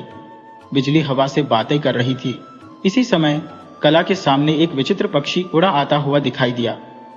पक्षी का रंग गहरा लाल था और उसकी चोंच में एक मुड़ा हुआ कागज दबा हुआ था। पक्षी ने कला के ऊपर से उड़ते हुए कागज गिरा दिया। कला को लगा कि यह पक्षी रहस्यमय है। उसने घोड़े की लगाम खींची और धनुष बाण चढ़ाया, लेकिन तब तक पक्षी उससे दूर जा चुका था। कला ने फिर घोड़ी को दौड़ाया और पक्षी का पीछा किया, लेकिन उसने उस गिराए पत्र की परवाह नहीं की। पक्षी आकाश की ओर काफी ऊंचाई पर चला गया और नीचे से एक छोटी सी गुड़िया जैसा दिखने लगा। कला ने निशाना साधकर उस पर तीर छोड़ा। निशाना अचूक था। तीर पक्षी की टांग में लगा और पक्षी घायल होकर लहराते हुए नीचे आने लगा। कला ने भी घोड़े का रुख मोड़ दिया और पक्षी का पीछा किया। पक्षी घायल होकर घनी बस्ती की ओर उड़ने लगा। तभी बिजली को ठोकर लगी और कला उछलकर नीचे गिर पड़ी। उसके पैर का घुटना पत्थर पर पड़ने से फट गया, लेकिन उसने इस चोट की परवाह नहीं की। जब तक कला संभलती और पक्षी पर ध्यान देती, वह उसकी आंखों से ओझल हो चुका था। कला ने हाथ मलकर रह गई, लेकिन वह हताश नहीं हुई। एकाएक उसे उस कबूतर द्वारा गिराए गए पत्र का ध्यान आया। वह तुरंत मुड़ी और उस दिशा में चल दी। पत्र पढ़कर कला सन्नाटे में आ गई। पत्र उसी को लिखा गया था और उसमें लिखा था, कला, सावधान हो जाओ, तुम्हारी कारगुजारी का पता हो चुका है। अगर तुमने आगे कदम बढ़ाया तो जान से हाथ धो बैठोगी। पत्र की हस्तलिपि किसी लड़की की मालूम होती थी। कला सोचने लगी कि वह लड़की कौन हो सकती है। अचानक उसकी आंखों में चमक आ गई। वह उस लड़की के घर पहुंची तो पता चला कि वह जेल में बंद है। जेल में बंद लड़की कला को पहचानती थी और जानती थी कि कला राजा के सलाहकार बुद्धिसेन की बेटी है। उसने कला से अपने छुटकारे के लिए प्रार्थना करने लगी। कला उसे सांत्वना देती हुई बोली, तुम मुझे एक प्रार्थना पत्र लिख कर दो, मैं राजा से तुम्हारी सिफारिश कर दूंगी। कला ने उसे कागज और कलम दिया। लड़की ने प्रार्थना पत्र लिखकर दे दिया। उसकी हस्तलिपि देखकर कला को संदेह हो रहा था कि यह वही लड़की है जिसने धमकी भरा पत्र लिखा था। कला ने प्रार्थना पत्र और धमकी पत्र को मिलाकर देखा तो दोनों की लिखावट एक जैसी थी। उसने दोनों पत्रों को संभाल कर रख लिया। कला ने अपनी चोट की परवाह किए बिना राजवैद्य के पास जाने का निर्णय किया। वहां पहुंचने पर देखा कि सैनिक अधिकारी देवव्रत पहले से मौजूद थे। उनके हाथ पर एक कबूतर बैठा हुआ था। और राजवैद्य उसकी चोट की दवाई कर रहे थे। कला को देखते ही देवव्रत सन्नाटे में आ गया। कला ने घायल कबूतर को देखकर चौंक पड़ी, फिर वह संभल गई। देवव्रत अपनी घबराहट छिपाते हुए एकदम से उठकर बोला, अच्छा तो रहा वैद्य जी, मैं चलता हूं। और वे तुरंत वहां से चले गए। देवव्रत की गतिविधि ने कला के संदेह की पुष्टि कर दी। घायल कबूतर संदेह का मुख्य कारण था, परंतु एक बात आश्चर्यजनक थी। जिस कबूतर ने कला के ऊपर धमकी भरा पत्र गिराया और जो उसके तीर से घायल हुआ था, उसका रंग गहरा लाल था, जबकि यह कबूतर गहरे लाल रंग का नहीं था। कला इस रहस्य की गुत्थी अभी सुलझा नहीं पा रही थी कि मंगलौर से अवाक होकर राजा बेदी जी ने उत्सुकता से पूछा, क्या हुआ बेटी? कला, मेरे पास कैसे आना हुआ? कला ने अपना घाव दिखाया और राजवैद्य उसके उपचार में जुट गए। इसके बाद कला सीधे राजा के महल में पहुंची और राजा से एकांत में बातें की। तत्पश्चात राजा ने कुछ सशस्त्र सिपाहियों को बुलवाया और वे सब रथ में बैठकर देवव्रत के घर की ओर चल दिए। 10 मिनट बाद उनका रथ देवव्रत के मकान के सामने रुका। राजा के आदेश पर सिपाहियों ने मकान को चारों ओर से घेर लिया। कुछ सिपाही मकान के अंदर घुसे और देवव्रत को रंगे हाथों पकड़ लिया। उस समय वह घायल कबूतर को सफेद रंग से रंग रहा था। वहां लाल, काला, सफेद और भूरा रंग मिला, जिससे सिद्ध हो गया कि कबूतर को विभिन्न रंगों से रंगकर पत्रवाहक का काम लिया जाता था। राजा ने कला की सूझबूझ और बहादुरी की सराहना की। कला ने राजा को धमकी भरा पत्र और जेल में बंद लड़की का पत्र दिखाते हुए कहा, महाराज, इन पत्रों की लिखावट एक जैसी है या अलग अलग? राजा ने पत्रों को गौर से देखा और अचरज से बोले, दोनों की लिखावट एक जैसी है। फिर उन्होंने कहा, ये दोनों पत्र राजकुमारी की सहेली किरण ने लिखे हैं। आपके विरुद्ध षड्यंत्र में देवव्रत और किरण ही नहीं, बल्कि आपके अन्य शुभचिंतक भी शामिल है। समय आने दीजिए, आपको सब कुछ मालूम हो जाएगा। कला राजा के साथ रथ में बैठ गई। रथ शाम के अंधकार में दौड़ते हुए सुनीत के भवन के पास पहुंचा। तभी एक घोड़ा सरपट दौड़ते हुए निकला। कला चीख पड़ी, महाराज, उसका पीछा कीजिए, देखिए ना, दोनों अपराधी भाग रहे हैं। रथवान ने तुरंत रथ मोड़ा और कला ने धनुष पर बाण चढ़ा दिया। वे आगे भागते घुड़सवार पर निशाना साधने लगी। भागते हुए घोड़े पर 2 व्यक्ति कालील वादी में लिपटे हुए थे। राजा और कला ने एक साथ बाण छोड़े। घोड़े जोर से हिनहिनाया और दोनों सवार धरती पर गिर पड़े। राजा, कला और सिपाहियों ने उन पर झपटकर मशाल जलाकर देखा तो वे दोनों पहचाने गए। उनमें एक सुनीत था और दूसरी कृष्णा दासी थी। चोट के कारण दोनों बेहोश हो चुके थे। कला संतोष की सांस लेते हुए बोली, लीजिए महाराज, ये दोनों अपराधी पकड़े गए, मगर यह तो सुनीत है। राजा अचंभित होते हुए बोले, यह मेरा बेटा है। षड्यंत्र में मैंने इसका साथ दिया। कृष्णिका वैकेंसी षड्यंत्र के 2 अपराधियों को और पकड़े जाने के बाद स्वयं ने अपना अपराध स्वीकार कर लिया। कला हंसकर बोली, राजा कुछ समझ नहीं सके। सुनीत और कृष्णा की गिरफ्तारी के अगले दिन बुद्धिसेन ने कहा, षड्यंत्रकारियों का गिरोह बहुत खतरनाक है, तुम उनके पीछे मत पड़ो, वरना जान से हाथ धो बैठोगी। कला दृढ़ता से बोली, मैंने षड्यंत्र का भंडाफोड़ करने का बीड़ा उठाया है। बुद्धिसेन ने खींचकर कहा, तुमने जिनके बचाव के लिए षड्यंत्र का भंडाफोड़ करने का बीड़ा उठाया है, हो सकता है वह तुम्हारी भूल के कारण बड़ी मुसीबत में पड़ जाए। कला समझ गई कि पिता का इशारा विजय की ओर है। उसने पिता के चेहरे को ध्यान से देखा और हंसकर बोली, आपका मतलब विजय भी षड्यंत्र में शामिल है? बुद्धिसेन एकदम से चौंक उठे। कला के मन में यह संदेह पनपने लगा कि षड्यंत्र में उसके पिता और युवराज विजय भी शामिल है। वह एक चाल सोचकर विजय से मिलने जेल पहुंची और कहा, युवराज, राजा साहब को आपके षड्यंत्र में शामिल होने का ठोस प्रमाण मिल चुका है। पिताजी ने भी आपके षड्यंत्र में शामिल होने की बात कही है। अच्छा होगा कि आप राजा के सामने अपना अपराध स्वीकार कर लें। विजय सुनकर घबरा गया, फिर संभल कर बोला, मैं निर्दोष हूं। कला उसे सांत्वना देती हुई बोली, अगर तुम सच्चाई बयान कर दोगे तो मैं तुम्हें फांसी के फंदे से बचा लूंगी। विजय अपना अपराध स्वीकार करने को तैयार हो गया। कला की चाल सफल रही। इस घटना के 2 घंटे बाद ही कला के पिता बुद्धिसेन और सभी मुख्य अपराधी गिरफ्तार कर लिए गए। युवराज विजय सहित सभी अपराधियों को हथकड़ी बेड़ियों में राजा के सामने पेश किया गया। अपराधियों के सिर शर्म से झुके हुए थे। राजा ने कला की सूझबूझ और बहादुरी की प्रशंसा करते हुए कहा, बेटी, तुम धन्य हो। तुमने मुझे बहुत बड़े संकट से उबारा है। कल प्रातःकाल इन सबको सूली पर चढ़ा दिया जाएगा। कला ने कहा, महाराज, कृपया शांत हो जाइए। किसी भी सज्जा का निर्णय लेने से पहले अपराधियों को अपने बचाव का अवसर मिलना चाहिए। संभव है कि कुछ लोग निर्दोष हों। इसके अलावा इन्हें दंड देने से आप उस रहस्यमयी दिल्ली और रहस्यों से नहीं बच सकते जो समय समय पर आश्चर्य और संकट पैदा कर रही है। साथ ही इससे राजकुमारी की भी वापसी की संभावना समाप्त हो जाएगी।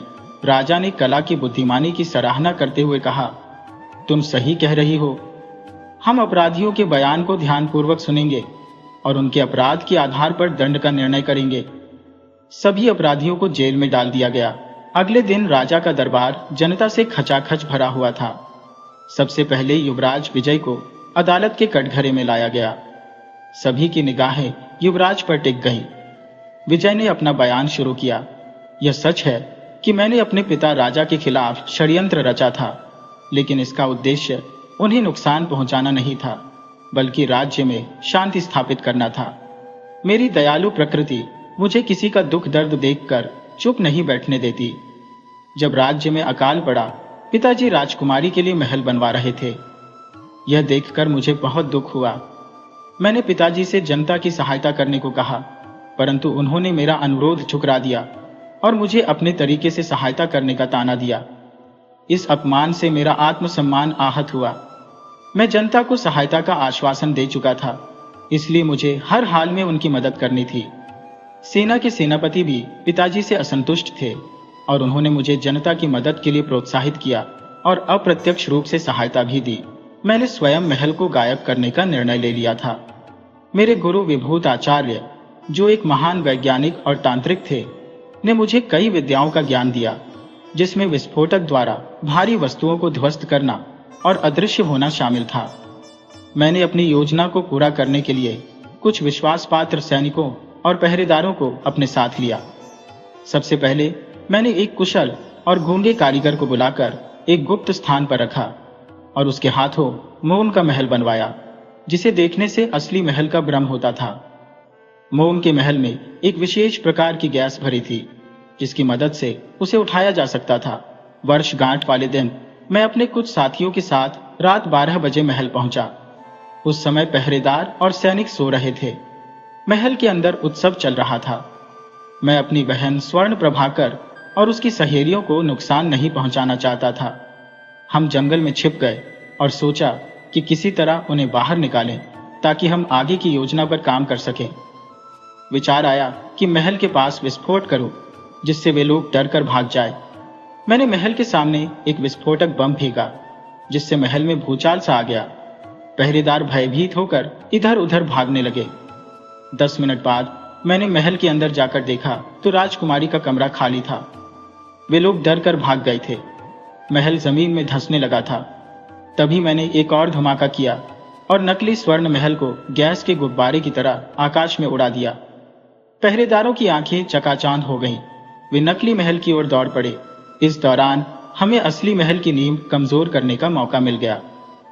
मैंने महल पर पिचकारी से अन्य धर्म का छिड़काव कर दिया। कुछ देर में महल की फर्श गलकर सोने चांदी के ढेर में बदल गई। हमारे साथी उस ढेर को बोरों में भरकर गाड़ियों में लाद कर राज्य की सीमा से बाहर ले गए। महल के उड़ने का शोर मचाने वाले मेरे ही लोग थे। महल का सोना चांदी तो हमारे कब्जे में आ चुका था, लेकिन विस्फोटक के कारण जमीन नीचे धंसती जा रही थी।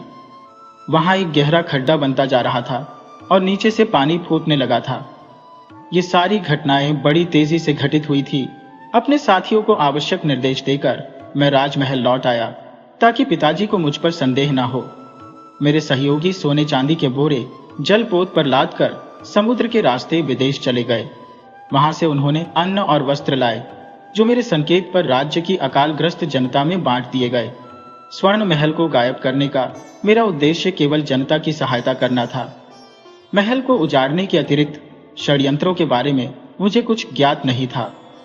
अन्य घटनाओं के संबंध में मुझे भी आश्चर्य है। राजकुमार विजय का बयान समाप्त होने वाला था।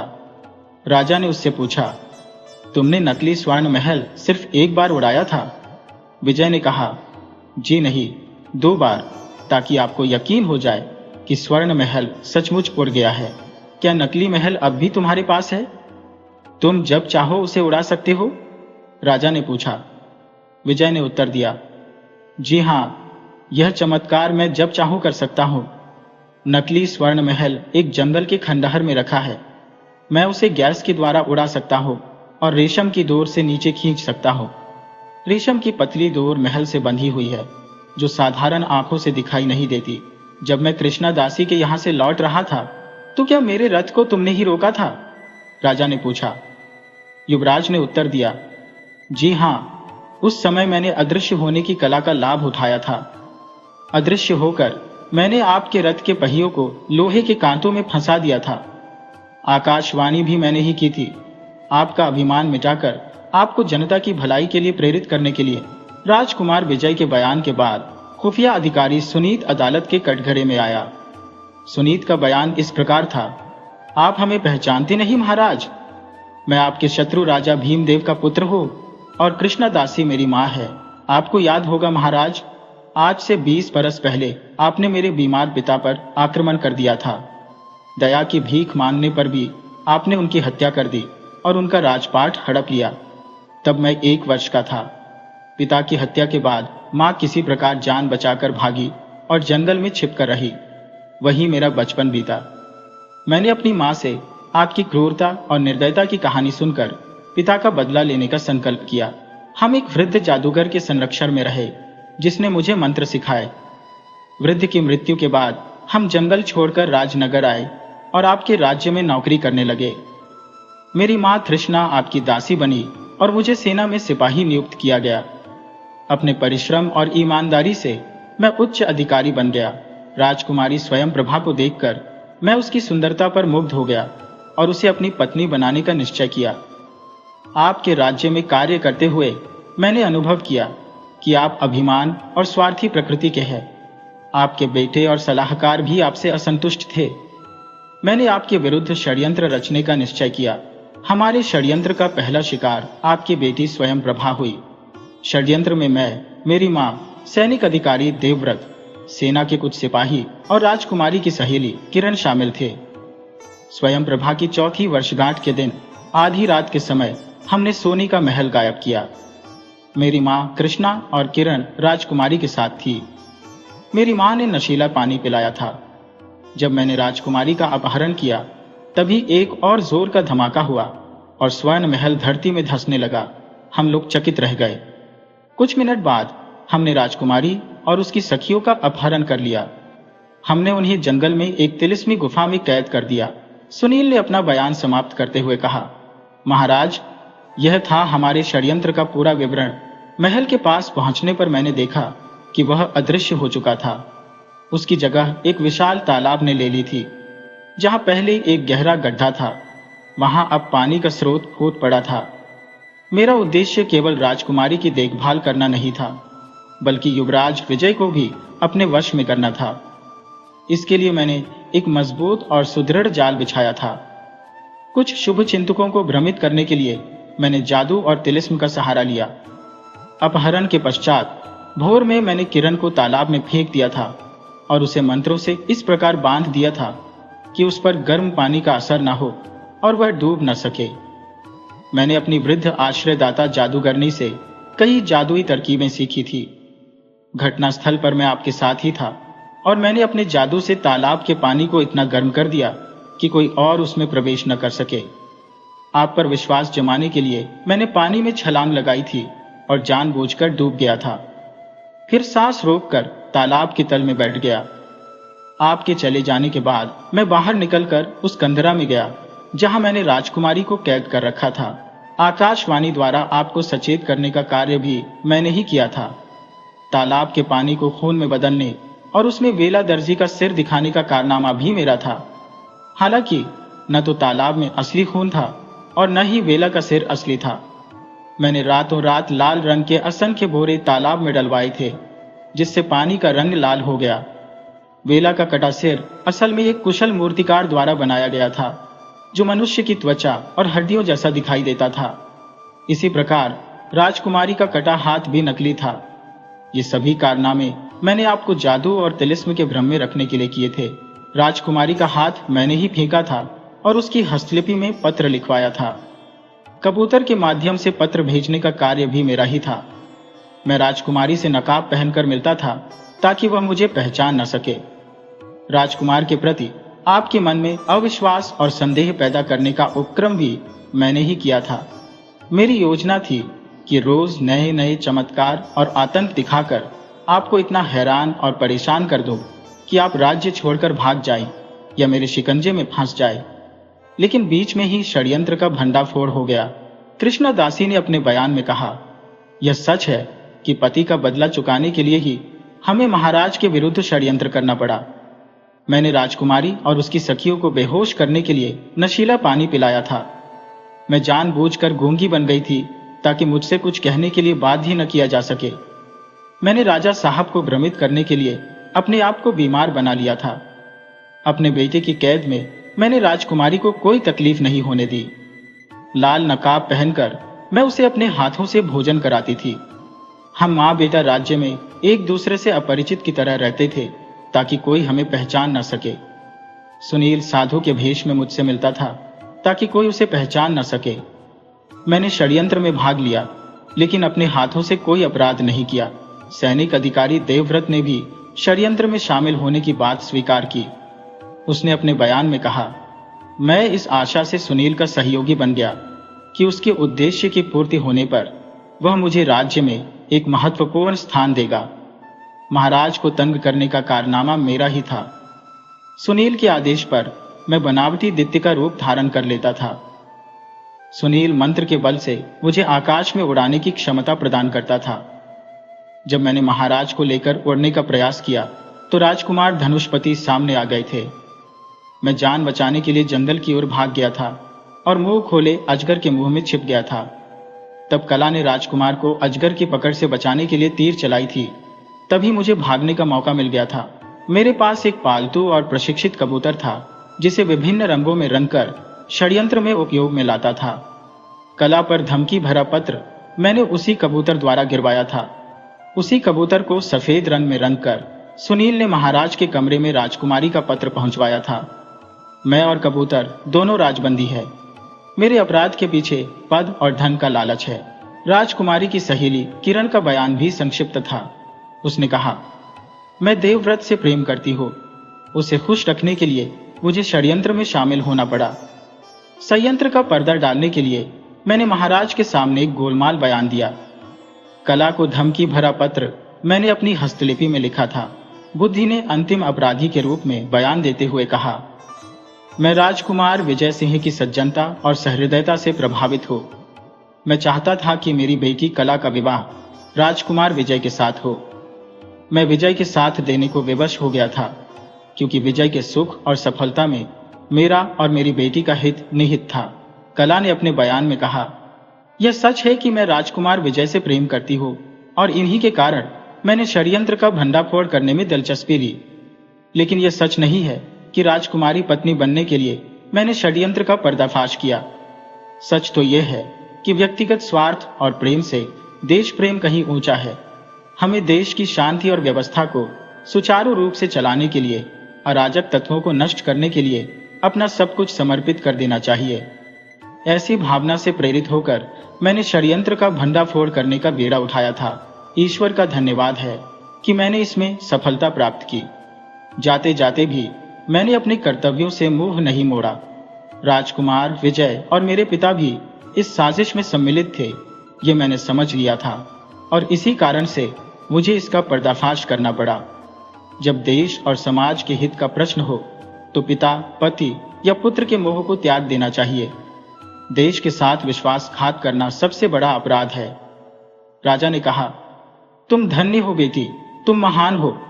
उनकी आंखों में गर्व का आंसू था और कला को उन्होंने अपने हृदय से लगा लिया। तभी राजमहल तालियों की गड़गड़ाहट से गूंज उठा। राजकुमारी स्वयं प्रभा, उसकी 3 सखियां बेला, दासी और यंत्र से संबंधित सभी उपकरण उसी दिन बरामद कर लिए गए। आज दरबार में षड्यंत्रकारियों के भाग्य का निर्णय होना था। दर्शक सभा से खचाखच भरा हुआ था। राजा गंभीर स्वर में बोले, सर्वस्व, घटना चक्र और षड्यंत्रों पर विचार करने और अपराधियों के बयान सुनने के पश्चात मैं इस निष्कर्ष पर पहुंचा हूं कि इन घटनाओं की जड़ में मेरा अभिमान, लापरवाही और उदासीनता है। इसी कारण मुझे भी इस दिन का सामना करना पड़ा है। इसलिए मैं भी दोषी हो और दंड का अधिकारी हो। मुझे भी सजा मिलनी चाहिए। पूरी सभा स्तब्ध होकर राजा के मुख की ओर देखने लगी। राजा ने अपना भाषण जारी रखा। राजकुमार विजय का कहना सत्य है कि मेरी निष्ठुरता ही उन्हें षड्यंत्र के लिए विवश किया। प्रजा का पालन करना मेरा प्रथम धर्म था। अकाल के समय मुझे स्वर्ण महल नहीं बनवाना चाहिए था। प्रजा को संकट के दिनों में अन्न वस्त्र बांटकर राजकुमार विजय ने सराहनीय कार्य किया है। मैं उनके विद्रोह को स्वाभाविक मानता हूं और उन्हें दंड से मुक्त करता हूं। राजमहल तालियों की गड़गड़ाहट से गूंज उठा। अधिकारी सुनीत और उनकी मां कृष्णा को भी मैं सह सम्मान मुक्त करता हूं। मेरे विरुद्ध उनका षड्यंत्र रचना संभावित था, क्योंकि वास्तव में मैंने बीमार राजा भीमदेव के साथ अत्याचार किया था। परंतु देवव्रत, किरण और बुद्धि सैनिकों को मैं किसी भी कीमत पर क्षमा नहीं कर सकता, क्योंकि इन तीनों ने अपने व्यक्तिगत स्वार्थ के लिए राज्य के प्रति विश्वासघात किया है और अपने धर्म और कर्तव्य की हत्या की है। मैंने इन्हें मृत्युदंड देने की घोषणा करता हूं। राजा की न्यायप्रियता पर राज दरबार प्रशंसा और तालियों की गड़गड़ाहट से गूंज उठा। राजा ने सबको शांत करते हुए कला को सामने लाकर कहा, हम सबको इस बालिका से कर्तव्य, सदाचार और देश प्रेम की शिक्षा लेनी चाहिए। इसी के प्रयास से हमें षड्यंत्रों से मुक्ति मिली है। हमने राज्य में शांति व्यवस्था और निश्चिंतता का वातावरण पाया है।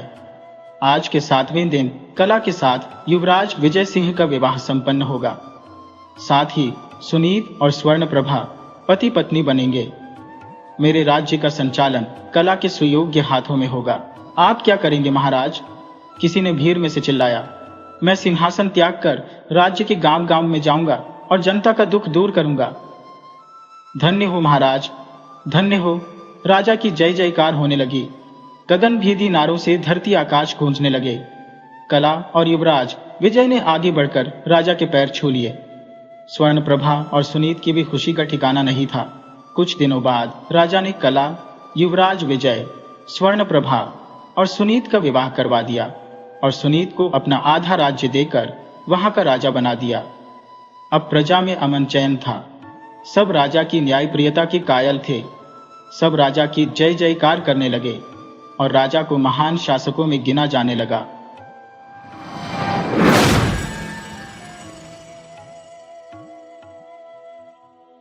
वीडियो अच्छी लगी हो तो इसे लाइक करें और ऐसी ही मज़ेदार कहानियों के लिए चैनल को सब्सक्राइब करें और बेल आइकन दबाएं। ज़्यादा से ज़्यादा अपने दोस्तों को शेयर करें। धन्यवाद।